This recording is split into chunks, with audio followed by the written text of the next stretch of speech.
our friends from the MPI group talked about MPI and message passing. Did they go over the game of life example, or have they moved on past? They did go over it. Okay, so you're going to see some of this stuff again.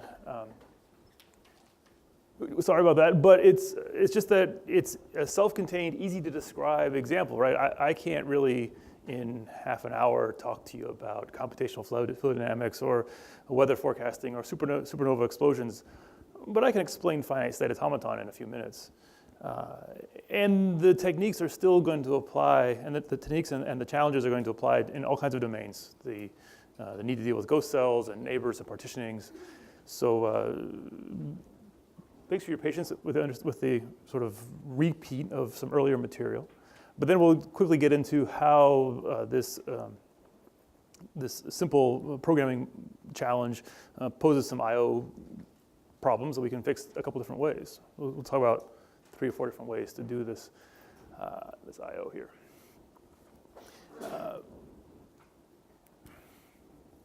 So the point is to sort of give a more concrete example of some of the things that Phil talked about. In an abstract sense, we have these very big computers, and so what are we going to do with them? Well, we're going to run a screensaver on it, basically. No, these finite state automaton have very simple rules, but they develop, the emergent behavior comes out of fairly easy to explain basic conditions. And you could imagine how, instead of some rules about which cells are lonely and die off, or crowded and die off, or just right and grow, these could be parts of an atmosphere, atmospheric front moving across the United States, and you want to figure out the physical phenomenon there. Or it could be a shock wave passing through a nova, a ball of gas in a supernova. And so you need to exchange with neighbors. And this 5x5 grid, of course, could run on a cell phone or a watch. But if you made this a million by a million, or you're trying to make a sky survey of the universe, you're quickly going to run out of space than a small processing, a laptop or something small can handle. So you're going to need to worry about decomposition and how do you break this up and how do you get all the processes working together to explain what's going on. And so we have, to simplify that, we have things like these green bars are ghost cells. They are copies of what's on other processes, but as each process here needs to compare the answer, they don't have to go off node or remote, make a remote access. They have a cached copy locally. And this notion of when do we make caches and when do we reach out to a remote node and talk about something else, that's an important trade-off in these problems. They complicate the I/O story, right? Because as we are going to save this state or reproduce this state, this is extra information we don't want to worry about. And so to describe this will require a little bit of extra effort. Phil touched on the reasons one might checkpoint. Right? If you're going to run a long simulation, mean time between failure on these supercomputers is not as bad as people thought it was going to be 5-10 years ago, when the fear was you could get about an hour before a fault happens. Still, machines fail, their nodes go out or network problems happen, or as we sometimes see on the NERSC machines, people just run for their 12 hours, saving periodically, and then when their time runs up, and then they pick up later.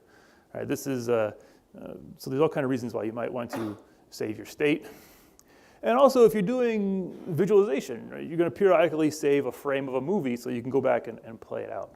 So these, we may call it checkpoint restart I/O, but maybe another way of looking at it is simulation I/O. This is distinctly different from how a Facebook kind of graph traversal algorithm might work, or a key-val search for word counting things.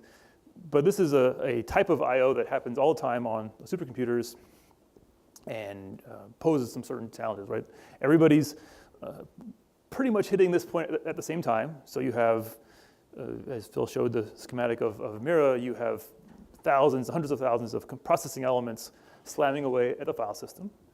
You have a need to get back to work, so you want high performance, but you also want to probably want to read this data later, maybe either read it often or read it a few times, but you need to have the consumer in mind of how you're going to read this out.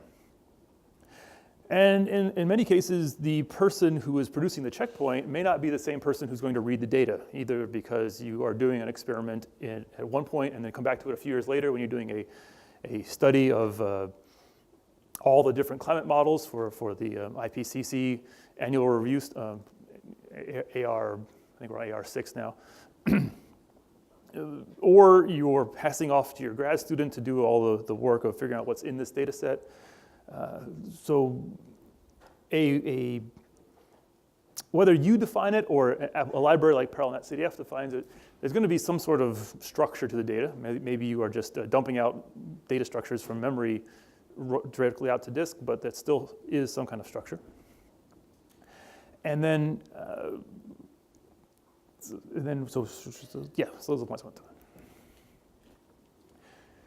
So when we're thinking about how to do the checkpoint for any application, we're going to need to think about maybe a little bit of a header, right? You don't need to read the whole data set to figure out, oh, this is from my game of life example or from a supernova explosion or a weather study I did last week. Writing a few bytes up front saves everybody a lot of time for the purposes of figuring out where the data they want to find really is. And sometimes there's also additional metadata. Why was this experiment run? What am I trying to study? How big was this problem run? Dates and machine information. And you can stuff all that in the file, in the checkpoint file. And then, of course, there's going to be the actual scientific data. That's going to be much, much larger and much more of a performance challenge. We talk about we used to talk about putting into a single file. Over time, we're trying to get away from the idea of files. That's still a very important concept. Thinking about a file is really helpful and useful. But as Phil mentioned, there will be other storage technologies coming around that aren't very file-like, but still, from an application standpoint, are data buckets, where we're going to have some way of holding the data. And I think it's fair to say that whether you're writing to one file or one key value storage or one whatever, having a smaller number of those is easier to manage than having a million of those things. Something needs to make it easier for you to pick up that data and put it somewhere else, either your laboratory cluster locally or another machine. When these supercomputers are big and complicated, and they only last about 4 or 5 years before we're on to the next one. So at some point, you're going to pick up this data and put it somewhere else. Anything that makes that job easier is going to be productive for you. And the thing about checkpoint I/O is that it tends to happen all at once. So you'll have a period of simulation, a period where you're going to churn away at some problem set. You're going to be looking at initial conditions and then iterate the state a little bit, and then dump out the data. And so notions of collective I/O, that everybody is hitting this point at the same time, can be applied to help make performance a little bit better. Certainly there are applications and problems where you're not hitting that same point at the same time. Tree traversal comes to mind. So we have different approaches for that. But really, there's not a lot that libraries and file systems can do to help out the uncoordinated, scattered I/O problem. That one requires caching or some other way of absorbing all those I/Os. In the end, getting data out to these parallel storage is basically going to be a matter of getting all those operations coordinated in an efficient way. If you're going to start from a clean slate, which maybe you don't get that luxury, but sometimes you do, right? But if you're going to start from let's say, and design an I/O API for your application, right? So first off, why would you even want to worry about that? We have all these interfaces. Well, you may not find the flexibility of MPI/IO what you need, right? MPI/IO will let you do everything and anything, but it can be a little bit verbose and unwieldy. You may want to try different things. The parallel netcdf on Theta may be really well tuned, but then you try it out on another machine and it may not work out very well, so you swap out for a different interface. And this is what goes on in real applications. Our climate friends have been for many years working with it's a very creative name, right? PIO, the Parallel I/O library. But under that, they're writing out raw files, MPI files, plain old POSIX interfaces. And the idea is they have an interface that works for their application, and depending on what they want to experiment with different interfaces or new approaches, or maybe they're having a performance problem, a bug on one platform is keeping them from doing their science, they can change a config file or recompile, and they get more, they can try a different code path and get different result, get workaround bugs, either performance bugs or actual crashing bugs. And so an interface that is, for the most part, you'll see some places where it bleeds through, hiding what's actually going on behind the scenes is great for productivity and great for just basically software engineering, right? Because this is a checkpoint-oriented I/O, we can just define that these are going to be collective routines. Everybody will call these. It's a lot easier to pretend that a collective I/O, it's a lot easier to request a collectiveness of an interface, and then as an implementation, just do whatever you like, maybe service it independently or collectively, than it is to try to put collectiveness back into something after the fact, right? You could imagine somebody writing an application, then, okay, well, I'll just use this independent interface, and everybody scatters off and does their own thing. If you want to go back and make that collective, you have to go back and figure out where everybody is, make sure everyone's hitting that same I/O point. Whereas to try out an independent code path, as Phil showed in that S3D example, everybody was calling MPI file right at all, but it was through some hint configurations or misconfigurations that we turned on and turned off these optimizations to explore different behaviors. And that all was sort of isolated and hidden. So again, if you're thinking about approaches, it's a lot easier to take the collectiveness away than it is to add it back later. Another point I want to make is once you have this sort of description of what your application wants to do, and you're dispatching off the different implementations of that interface, that's a great place to package and tidy up all the different optimizations, right? If you know something about my game of life checkpoint, how much data it is or what's going to happen, you could create these things called MPI info tuning parameters and pass that down to the library. You could cache things or batch things up in different ways, and you can hide all that from the caller of this interface. Maybe you know something about the topology of a certain machine, and you might, again, maybe you want to encode that in there too. And that's sort of from a software engineering standpoint, you want to figure out where do machine-specific tunings and back-end specific tunings fit in. But I think it's fair to say that consumers of this API are going to try to worry about getting the API part, getting the I/O out, and they'll worry less about the tuning until there's actually a problem.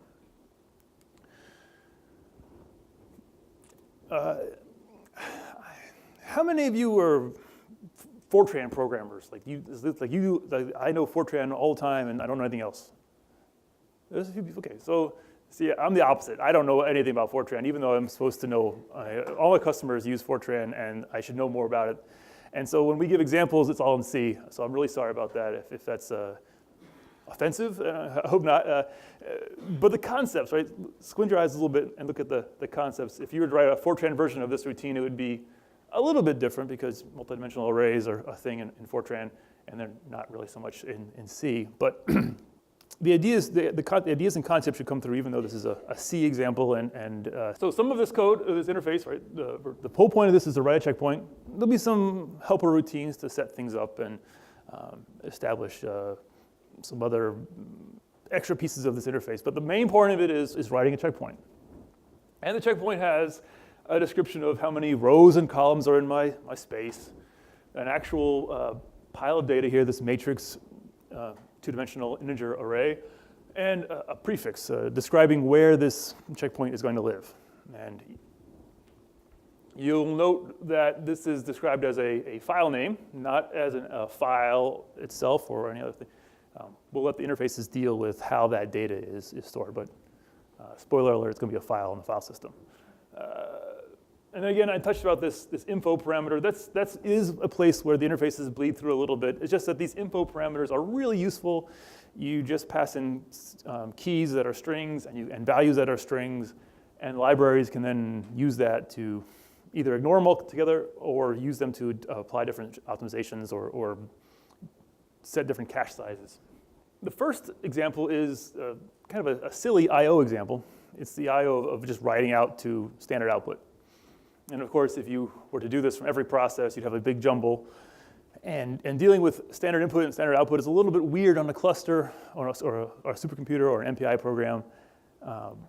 However, the notion that everybody's going to come back to rank 0 for I/O, that's not so unusual. You see that from time to time, especially as a first step towards parallelism. Right? You've got your, the story would be like this. You've written a small, maybe an OpenMP or something, some kind of application locally. It's doing something, and then when you scale on a supercomputer, you figured out how to decompose the application a little bit. But in the end, to do I/O, you just send everything back to rank 0, and rank 0 can do the I/O for you. And then that can work out really well in a lot of cases. Single node I/O is a really well established I/O pattern. So Lustre is going to cache that really aggressively.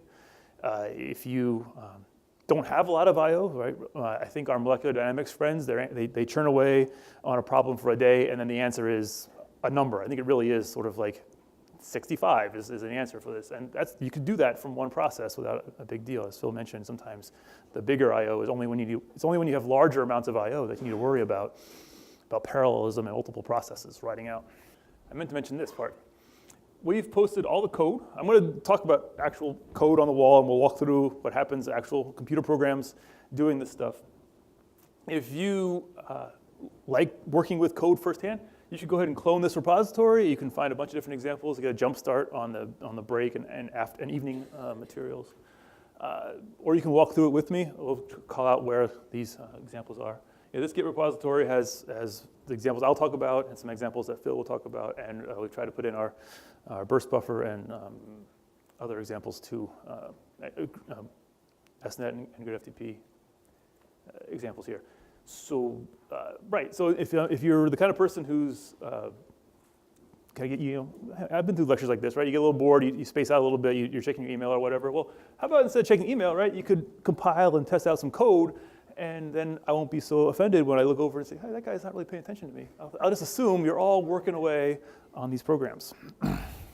And if you were to run this, you would see after a few iterations, bam, this is the 25 by 25 instance of the game of life where these are the active cells and these are the dead cells, and you could watch them grow and die off, and you can see what kind of emergent behavior happens.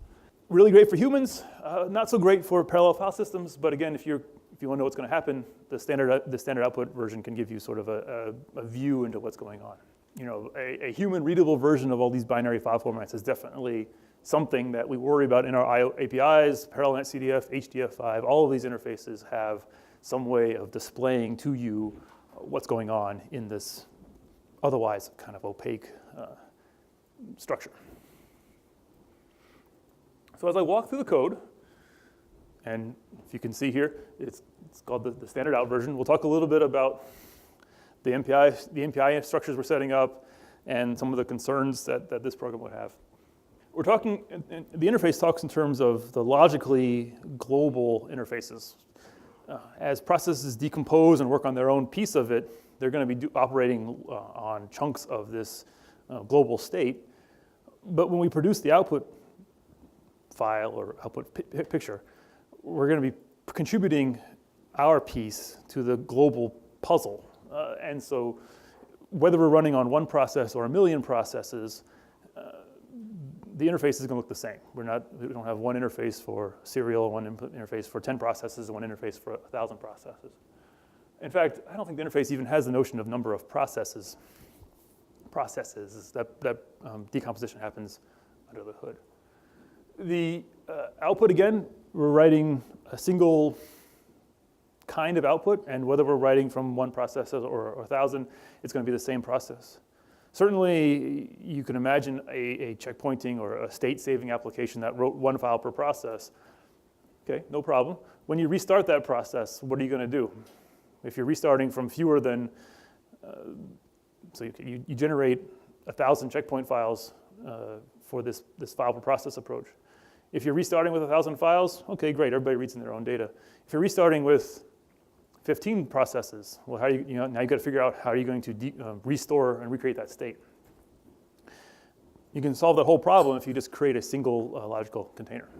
While we try to hide as many details as we can, it's still going to be an MPI-looking application, so we're going to use MPI-type concepts, and they're going to bleed through here with things like creating data types. I think I'm sure you talked a little bit about data types in MPI earlier this week. But it's important to reiterate this because the ability for an application to describe to the libraries, the networking interface, the storage interface, what I'm trying to do is great because you can give more contextual information, you can give a higher level description, and sure, maybe in the end the library just does a dumb thing and does it byte by byte, if that's what makes sense for the transport. But by describing what's going on, you're giving opportunities for optimizations and transformations to happen. I'm pointing this one out, not because it's terribly innovative or exciting, but it's good housekeeping to duplicate a communicator inside your library. Embarrassingly, in parallel netcdf, we didn't do this. And about 6 or 7 years later, a student comes in and tells me, look, if I do an all gather on this communicator, I get a bug, but if I do this other thing, it doesn't happen. Well, it's because I didn't duplicate the communicator. And the communicator is an MPI, to reiterate from earlier in the week. It provides not just a collection of processes that are working together, but a context for those processes. So all communication that happens in this context will be hidden or fenced off from anything else. And so your COM world or your COM whatever, if you're doing in situ analysis or you're talking to other processes, you won't interfere with each other. And so I'm going to point this out here. That's a real housekeeping important problem, and it'll save you a good bit of headache if you just follow that sort of, Some folks feel like MPI is the assembly language of parallel programming, and that's not really an insult, right? It's a building block for more complicated things. Duplicating the communicator and creating your own little sandbox that you can play in is one of the reasons why MPI is a good foundation for libraries. So the actual checkpoint file, we pass in where it's going to go and the data we're going to write, so the shape of it and iterations, which iteration in our checkpoint are we here doing. And then again, tuning parameters, we won't talk too much today about the kind of things you tune, but if later tonight, maybe we'll we get really down and dirty with performance tuning, and then we might twiddle that a little bit. But again, it's part of where the interfaces sort of bleed up a little bit. We can't hide everything completely. This part here is fun. MPI bottom's a weird constant to show up. It's just reflecting that the data structure here, the type create row block, is describing in terms of the actual memory spaces. And so we'll pass in this one of these types to the, we'll send one of these types to rank 0. And we have a pretty printing routine to display it the way it looks nice on the screen. So everybody that's not rank 0 is sending processes out, and rank 0 is writing out its own data and then receiving from everybody else. I'm highlighting this because there's lots of different ways to do point-to-point messaging in MPI. In this case, a blocking receive is not on the critical path, and so we don't have to worry about non-blocking receives or maybe one-sided transports. In the end, everybody's sending data to rank 0, so no matter how efficiently we do that, we're still creating a logical and actual bottleneck in this problem by sending to rank 0. But you could imagine maybe posting a bunch of non-blocking receives or doing something clever. Those kind of minor micro-optimizations are good in many cases, but in this case, it doesn't really make any difference. And because we're doing standard output, we're just going to sleep and show the output every quarter second so you can see the animation happen. Let's talk a little bit more about describing the data. Right? It's easy to describe a two-dimensional array. We can think about two-dimensional arrays. It's like reading a book on a page. A little harder to describe that to a computer because everything in a computer is a linear stream of bytes. There's a linear address space and a linear file space with a start and an offset. So as we describe what we're working on here, there's a couple things we have to watch out for. Again, we mentioned the ghost cells. Ghost cells are not just copied rows, but copied columns. That way we don't have to worry about wrapping all the way around. You know, the math is a lot easier if we just, instead of trying to do modulo math, right, we'll just copy that extra piece over here and then everything is, then everybody has 8 neighbors. They may not be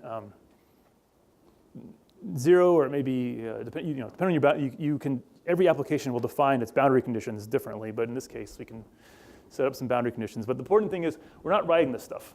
It's just there for computational ease, for ease of computation. And then we're going to describe this with a vector because we have a regular we're marching through the space in a regular pattern with each of these rows. Then there's this H indexed, which isn't doing a whole lot. It's just, there's just one of these things, it's one of these H indexed pieces. All it's doing is taking this description of data and putting it in the right place in memory. So when this process sends this data, it'll start wherever this H index says, go ahead and start. And 2 things here. Instead of creating the types in your code, we will just hand it off to a function. You'll see this pattern a lot. Type creation is messy. It's a great thing to wrap up and do in a function. And that's fine because MPI data types are reference counted inside the library, so you can create the types, free all the types you need, but as long as you free all the intermediate types and the reference counting will take care of all that for you. MPI address is I like this one. It's fun because only old people ever needed to worry about this. Everything today is a single flat address space, but a long time ago, when dinosaurs roamed the earth, there were segmented address spaces, like on your DOS 6.2 machines. And so taking a pointer wasn't necessarily the right answer. MPI address might create a more elaborate pointer than just naturally taking the address. So you can get away in modern code with not doing that, but write MPI and maybe future-proofing. Maybe in the future we'll have segmented address spaces again or something else altogether. This is sort of a way of hiding the details, right? A long time ago, everybody thought all the world was a VAX, and then that didn't happen for a while, and everyone was really panicking. Intel systems are pretty dominant now, but the ecosystems of these computer systems can change, and we can see new architectures come up relatively quickly and go away just as fast. A simple standard output is not very interesting. You can't really do restarts. You can't do restarts, so you're going to tell the library we can't do it. If you try to do it, you get an error, and this is perfectly fine. You can stub out routines that don't make sense and return errors or I don't know how to handle this. That's perfectly fine. So in the next few minutes, I'll go through quickly what it takes to parallelize it. What is it if you're going to, instead of writing out to a screen, to a display, just write out to a file in MPIO. And then after the break, we'll take a pause on Game of Life. We'll talk about burst buffers and some other things, talking more about the storage of the machines, the hardware and topologies that are happening. And then when I come back, I'll talk about the libraries that we use to help cover that up, and then we'll come back to the Game of Life a different way. So Phil talked a lot about these points, so I will just mention that when we talk about message passing and file systems, that at first might seem a little weird until you think about how sending a message from process A to process B is a lot like writing a data to a file, except there's no process B. It's just process B is your storage system. Likewise, reading is like receiving a message. And the same things that make sense for MPI, describing with data types and maybe having collectives, can be applied in the I/O land. And so we talked about the transformations that happen inside collective I/O, under the hood, possibly under collective I/O. And because everybody's working together, the library can do all kinds of things for you. The library knows who's working together, how they're working, what they want to do. So this will be a real quick tour of MPI. I don't expect anybody to be a master at MPI now, although that would be great. I'll be happy to work with you on it. But it serves as a building block for the other libraries that you will be using. So we'll just do a quick tour on it. MPI IO is going to do things like suffix everything with _all if it's collective. _add is talking about the kind of file accesses. If you're familiar with POSIX IO, there's the idea of an implicit file pointer. As you walk through the file, you're not always telling. You could tell the process with an explicit offset right here, but you can also just keep appending to the file, and the offset will increase for you. Helps sort of wrap a seek and a write all together. Another fun thing that people sometimes, when they first learn about collective I/O, get hung up on is how do you handle processes that don't have anything to contribute? But that's okay. You still want them to call the collective call just with the right routines to say I have no data to contribute. Those processes that have no data may still be I/O aggregators. They may be well connected to storage, and they may be application level proxies for storage. So everybody calls the process whether they have data or not. Let's start moving a little faster here. We're going to define a canonical output here that has sort of a quick, small 3-integer header, and then the actual data. This is going to be defined by the application in whatever format is native on the application, on the storage system. Excuse me. If you were just to read this data, you would just see a bunch of bytes. It wouldn't make any sense to you. There's no self-describing here. There's no portability here. But as we'll see with other libraries, we can get that without too much extra work.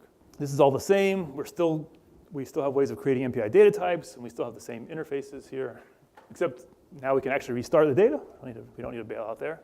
If you look at reading versus writing and reading, we'll talk about the difference here. There's a little bit more data from rank 0. Again, it's collective. That's OK. You can have irregular amounts of data. Maybe in this case, it's just an extra bit of header information. But in particle simulations, all the particles may have clumped up on process 0 or process 2000.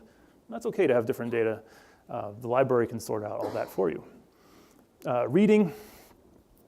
In this case, there's 2 steps, looking at a header to make sure everyone's on the same page, and then reading the entire data that's actually there.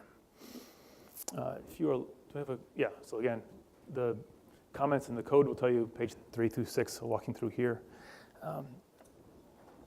It's not a huge deal, but if you use the right access mode, you can get a little bit more performance out of your library. In practice, almost everybody just asks for read-write permissions because that's easiest, but if you tell the code I'm just writing, you'll be able to do something. That'll turn off certain optimizations. Read-only would be a better example. You could cache more aggressively. MPI offset is a big enough type. It's probably going to be 64 or 128 bits. We still have 32-bit integers everywhere, but today data is much bigger than 2 gigabytes. So that's something to be careful of. I spent a couple of years ago auditing the MPI code, looking for places where we overflow integers even. So even established mature code can have this problem now. Just make sure you use big enough data types. Not much to say here, except we're creating different types. The header row block is a little bit different data than the regular processes. They don't have a header to describe. That's fine. You can pass different descriptions to the collective routines. Restarting, not so different here. There's the typical buff, count, and data type tuples. This is reading the header, the first 3 integers. But I do want to point out the importance of checking your error codes, because I can't tell you how many times I've run a problem, something stupid happened, and then MPI file open, if you don't check the error codes, it just plows on, right? This is C, the caveman language, right? You're not going to get any exceptions or anything happening for you. It'll just plow on and try to write with a undefined file handle, and then you'll wonder why your write failed, when really open was the problem. So error checking can be super simple. You can just abort if it's a problem or assert, but do something to check the error handles. That's my little PSA for this talk. Finally, again, reading the whole data here. Move a little quickly here. Struct types are a more complicated way. But you have to deal with this because we're composing types. We have a header describing the rows, and then one type describing the rows, and then another type describing where those are. So we're trying to describe both the 3 integers for the header and then a custom type.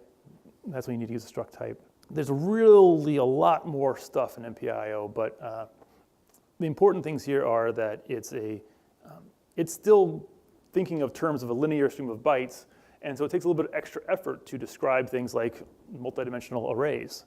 So it's a good foundation, but if you were to write from a clean sheet of paper, you'd probably have other libraries, other interfaces, creating those types and creating those interfaces for the application, for the users, for the application scientists. MPIO is maybe the bare metal way of getting high performance, but as we'll see in some other talks, the higher level libraries give you more features, and there's little, if any, performance cost to doing that. But because this is under the hood, it's worth spending a little bit of time talking about it.